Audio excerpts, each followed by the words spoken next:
ये कहिएगा कि आज क्या सूरत हाल रही? आज जस्टिस तारिक महमूद जहांगीरी और जस्टिस आमिर फारूक ने केस की समाअत की, तो इस हवाले से उनके क्या रिमार्क्स थे और वकला ने क्या दलाइल दिए इस पे? और क्योंकि ये एज्यूम किया जा रहा था कि अगर ये केस लगेगा तो एटलीस्ट उनको जमानत तो फौरी तौर पर मिल जाएगी, लेकिन क्या रुकावट इस वक्त हायल है? चेयरमैन पीटीआई के खिलाफ वैसे तो तोशाखाना फौजदारी जो केस है उसमें जो अपील थी, मरकजी अपील, आज वो अदालत के सामने थी और उसमें एक जो दरखास्त दायर हुई थी कि जो अपील है उसको, जो फैसला है ट्रायल कोर्ट का,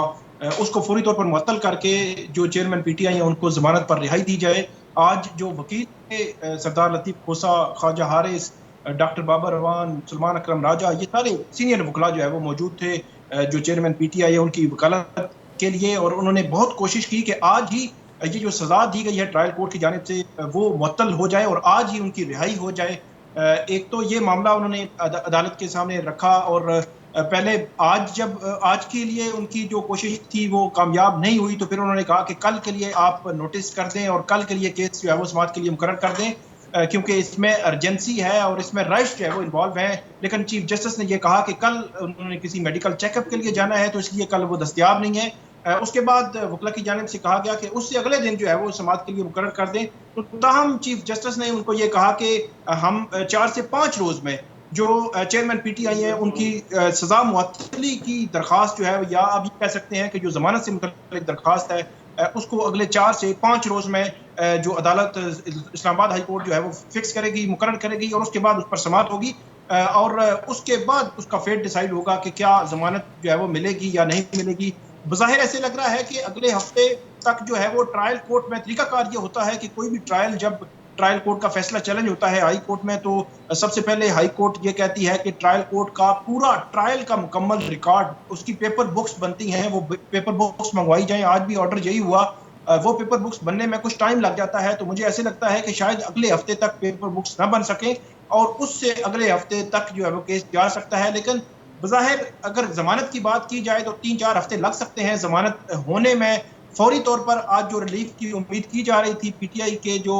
वकला है, जो लीगल टीम है, वो उनको नहीं मिल सकी, लेकिन अपील पर भी नोटिस हो गए और सस्पेंशन ऑफ सेंटेंस की दरखास्त पर भी नोटिस हो गए। ये एक मामला था। इसके अलावा एक और जो मामला इसी में से निकला है वो ये है कि जो FIA है उसने जो जज हैं हमायूं दिलावर, उनसे मंसूब पोस्टों वाले मामले में वकला को, सीनियर वकला को जो है वो नोटिस जारी करना शुरू कर दिए हैं और उनकी तलबियां जो है वो लगाना शुरू कर दी हैं। ये मामला आज वकला ने जब अदालत के सामने रखा तो उसमें जो चीफ जस्टिस हैं उनके रिमार्क्स बड़े अहम थे। उन्होंने कहा कि हमने सिर्फ तहकीकात का ऑर्डर किया है, हमने तंग करने का या किसी को हरासा करने का ऑर्डर नहीं किया, इसलिए इस मामले को हम देख लेंगे, एडमिनिस्ट्रेटिव साइड पे देखेंगे। उसके बाद उन्होंने जो बैरिस्टर गोहर हैं, इनकी पीटीए लीगल टीम के मेंबर हैं, उनको भी कहा कि आप चैम्बर में मिले और उसके बाद जो चैम्बर में उन्होंने आना था और उसके बाद मिले। उसके बाद चीफ जस्टिस जो है उनसे मुलाकात भी हुई और हमें जराए ये बता रहे हैं कि अब FIA के हवाले से चीजें थोड़ी सी नर्म होंगी और मामला जो है वो शायद उस स्पीड से आगे ना बढ़े जिस स्पीड से आगे बढ़ रहे थे, क्योंकि गुज़श्ता रोज एक वकील को बुलाया गया था, आज एक और वकील को बुलाया गया। ये बड़ा इंपॉर्टेंट मामला है कि गुज़श्ता रोज भी नईम पे जौता तकरीबन 8 घंटे तक FIA के रूबरू रहे और फिर कहा गया कि शायद FIA ने उन्हें हिरासत में ले लिया और उसके बाद फिर गालिबन ख्वाजा हारिस को भी नोटिस हुआ। मैं इस तरफ आता हूं, लेकिन उससे पहले जो मरकजी अपील है PTI की, उसमें इस मामले को किस तरह जब सजा मुअत्तली की ग्राउंड्स रखी जा रही है कि सजा को मुअत्तल किया जाए, तो सजा मुअत्तली का मतलब क्या है? क्या कन्विक्शन जो है कन्विक्टेड रहेंगे चेयरमैन PTI, जमानत मिल जाएगी? यानी कन्विक्शन होने का मतलब ये कि डिस्क्वालिफिकेशन वाली जो सजा है जिसका नोटिफिकेशन इलेक्शन कमीशन ने भी कर दिया वो अपनी जगह पर रहेगी जैसे इंटीरियर मिनिस्टर कह रहे हैं, और जमानत मिल जाएगी, वक्ती तौर पर एक रिलीफ मिलेगा, या मुअत्तली का मतलब ये है कि बिल्कुल प्रोसेस रिवर्स हो जाएगा?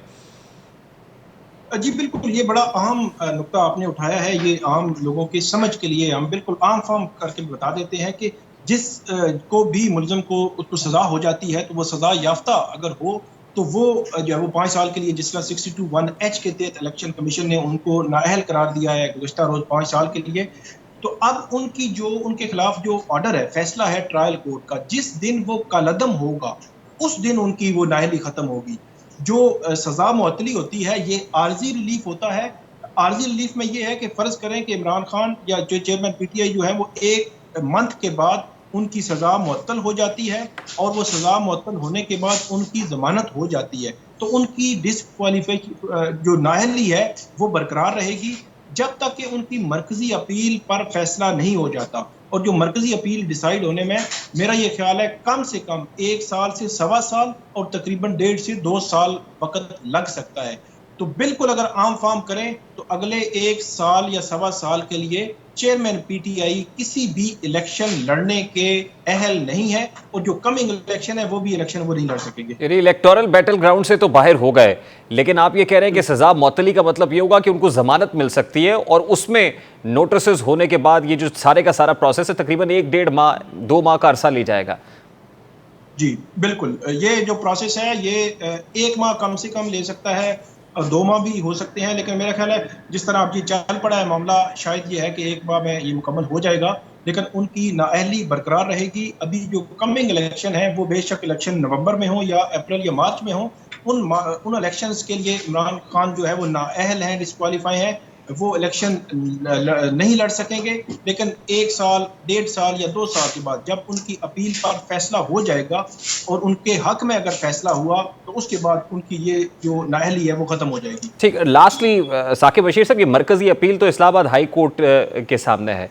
इस वक्त appellate court Islamabad high court है, लेकिन एक petition, writ petition supreme court of Pakistan में भी की गई, वो अपील नहीं थी बल्कि पिटिशन में चले गए और कहा गया कि इस पूरे के पूरे ट्रायल को ही कलअदम ये रिवर्स किया जाए।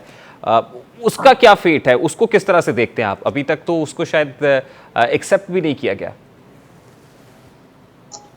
वो एक लाहासल किस्म की मशक की गई एक खातून है, कोई वकील हैं जिनका ना इस मामले से लेना देना नहीं है, और अच्छे भले लोग जो है वो कानून जानते हुए भी इस किस्म की पिटिशंस करते हैं और अदालतों का वक्त भी ज़ाया करते हैं और मीडिया का वक्त भी ज़ाया करते हैं कि हम उनको डिस्कस कर रहे हैं कि जिसकी सज़ा हो, जिसको सिर्फ वही अपनी सज़ा को चैलेंज कर सकता है किसी भी फोरम पे। उसके अलावा कोई XYZ जो है, कोई बंदा जो है उसको चैलेंज नहीं कर सकता। और सुप्रीम कोर्ट में उस खातून वकील ने जो चैलेंज किया है, मेरा नहीं ख्याल, पता नहीं उसमें क्या विजडम था, क्या उनकी सोच थी, सिर्फ इसके अलावा कि वो अपना नाम जो है वो इसमें लिखवाना चाहें कि उन्होंने चेयरमैन पीटीआई की जो सजा हुई है उसको चैलेंज किया है। इसके अलावा इसका कोई जो है वो एक फजूल किस्म की एक्सरसाइज है ये। ठीक, बहुत बहुत शुक्रिया।